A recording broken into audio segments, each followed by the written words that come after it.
Le président Taye Asselassie a réaffirmé ce qui prêche la haine en dehors de principes religieux sous couverte de religion doivent être punis.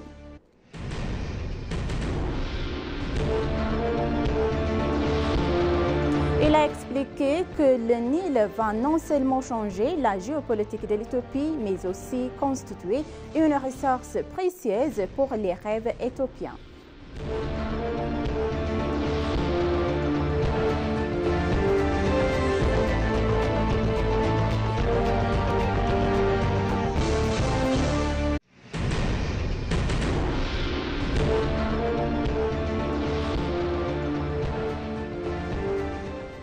Bonjour chers téléspectateurs et bienvenue sur ABC, c'est notre journal d'aujourd'hui, du mardi de septembre. Donc c'est moi, Samra Kodado, avec le journal. Restez avec nous.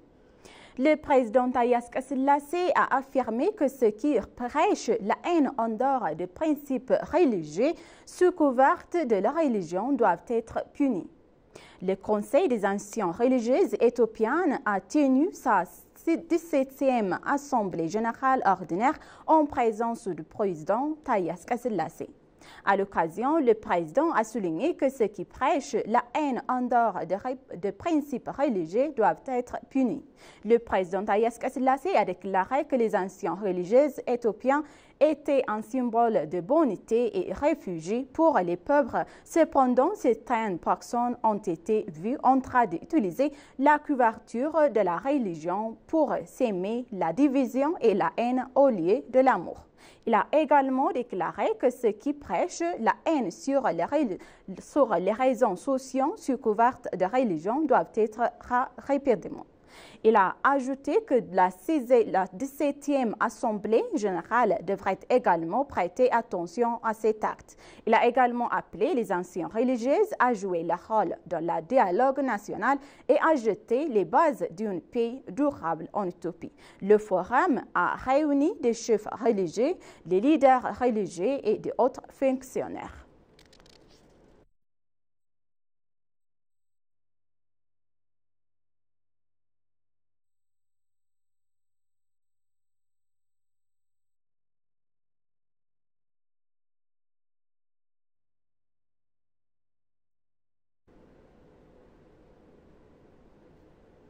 Le Premier ministre Abiy Ahmed a évoqué la tragédie et la déception qu'il a été éprouvée lors de sa première visite aux gardes du grand barrage de la Renaissance éthiopienne.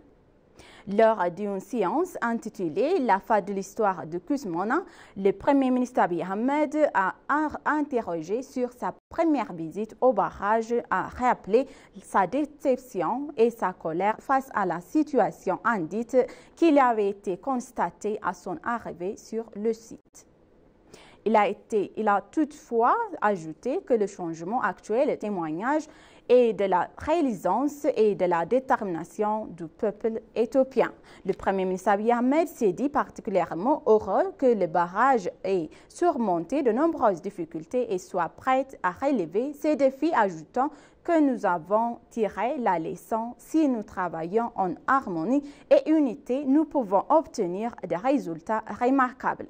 Il a expliqué que le Nil va non seulement changer la géopolitique de l'Éthiopie, mais aussi constituer une ressource précieuse pour les rêves éthiopiens. Il a souligné qu'un aéroport, plus de 100 villes ont été aménagés pour les visiteurs, invitant ces derniers à voir et apprendre comment la génération actuelle a surmonté les problèmes et les plus grands défis qui nous affligent et depuis des siècles. Il a remercié l'entreprise Salani de l'ouverture du grand barrage de la Renaissance éthiopienne, des journalistes, des artistes, les universitaires, la diaspora et les forces de défense et autres forces de sécurité.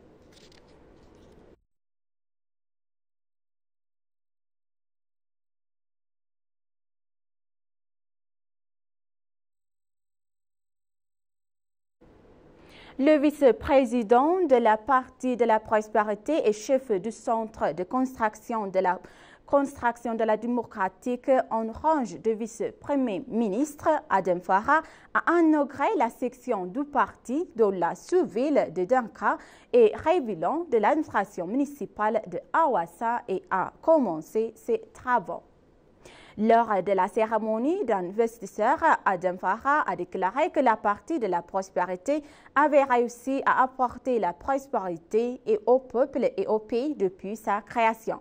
Il a attribué ce succès à l'amour profond et tous ses membres de sympathisants et à leur capacité à œuvrer selon la philosophie de l'inclusion et à leur dévoilement et envers la partie. Il a souligné leur participation active à d'autres projets de développement et a mentionné que des travaux supplémentaires avaient été réalisés sur le projet de développement du corridor sans pour autant nuire à la beauté de Hawassa. L'administrateur régional de Sidama, le Damon, a pour sa part indiqué que la population faisait ce qu'on attend qu'elle pour le développement à la religion en termes d'argent, d'énergie et de connaissances.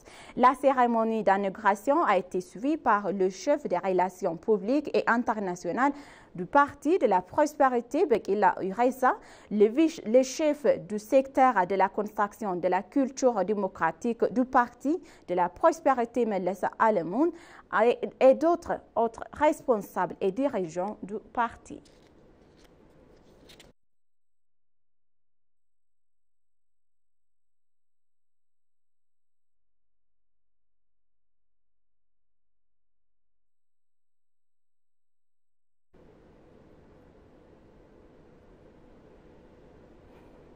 La deuxième sommet du climat 2025 se déroule au Centre international de congrès d'Addis Ababa du 1er au 6 septembre 2025. L'événement est organisé par l'Éthiopie en collaboration avec la Convention cadre des Nations Unies sur les changements climatiques sous le thème « Dialogue pour l'ambition et la mise en œuvre ».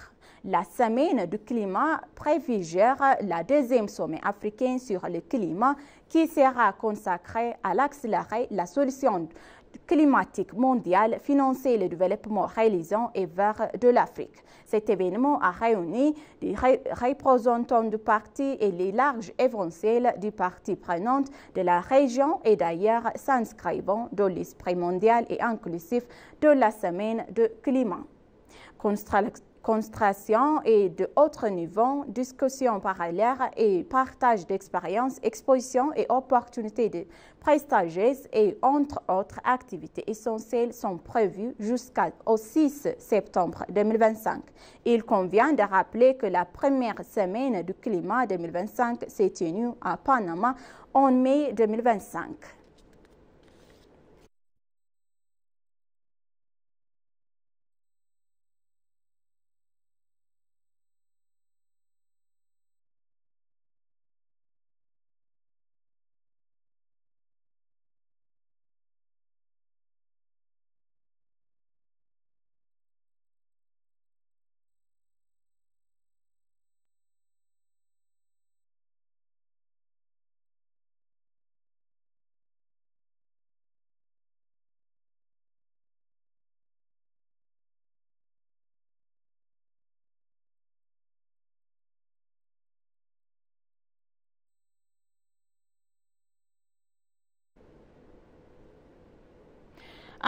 Dans son entretien avec ENA, le ministre de l'Agriculture, Addisou Araga, a déclaré que le grand barrage de la Renaissance éthiopienne est bien plus qu'un vaste projet hydroélectrique, mais aussi il représente un héritage de développement intergénérationnel et qui incarne la détermination de l'Éthiopie à façonner son propre avenir. Construit en traitement grâce aux contributions des citoyens éthiopiens ordinaires allant des professionnels assez aisés et aux agriculteurs ouvriers et à faible revenu, le barrage reflète l'unité et la résilience extraordinaire du peuple éthiopien selon lui.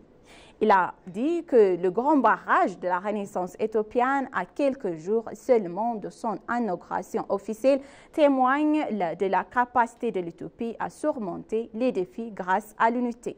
Addisou a également souligné le potentiel du barrage pour stimuler de nouvelles industries au-delà de l'énergie.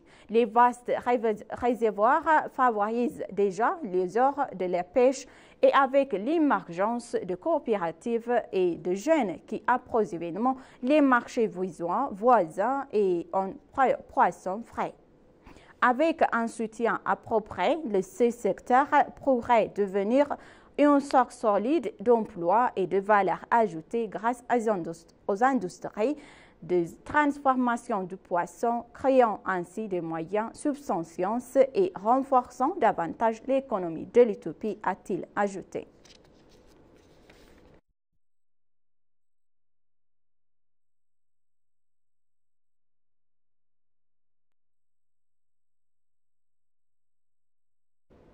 La maire d'Addis Ababa, Adanesh Abebe, a déclaré que l'administration municipale accorde une attention particulière au secteur de l'éducation et que de nombreux établissements de l'enseignement de qualité ont été construits et étaient prêts à fonctionner. La 32e conférence municipale sur l'éducation d'Addis Ababa a débuté. La conférence se tiendra sur 2 jours, aura pour thème « Faire de l'Éthiopie un pays modèle en formant une génération dotée de connaissances et de compétences ». Selon la maire d'Addis Ababa, Adanesh Abebe, depuis la réforme nationale, de nombreux établissements d'enseignement de qualité ont été construits et offrant des services dans la ville. Une attention particulière a été accordée au secteur de l'éducation.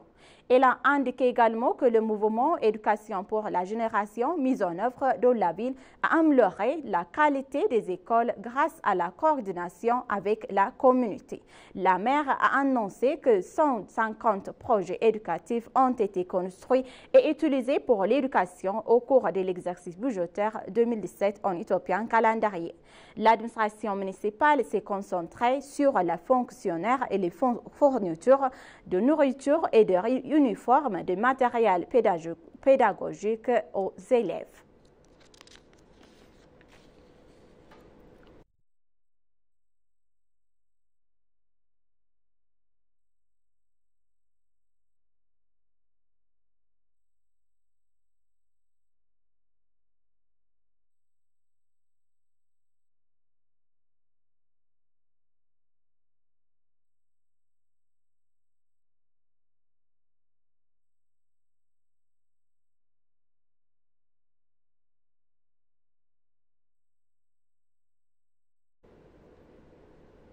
Chers téléspectateurs, maintenant je vous rappelle le titre principal. Le président Haïle Selassie a réaffirmé que ceux qui prêchent la haine en dehors des principes religieux sous couvert de religion doivent être punis.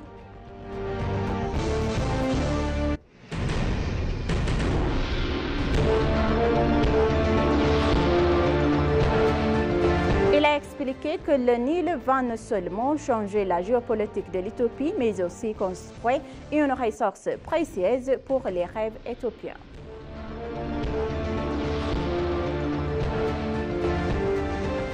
Chers téléspectateurs, merci d'avoir resté avec nous jusqu'à la fin de notre journal d'aujourd'hui. C'était moi, Samra Godado, avec le journal. Restez avec nous.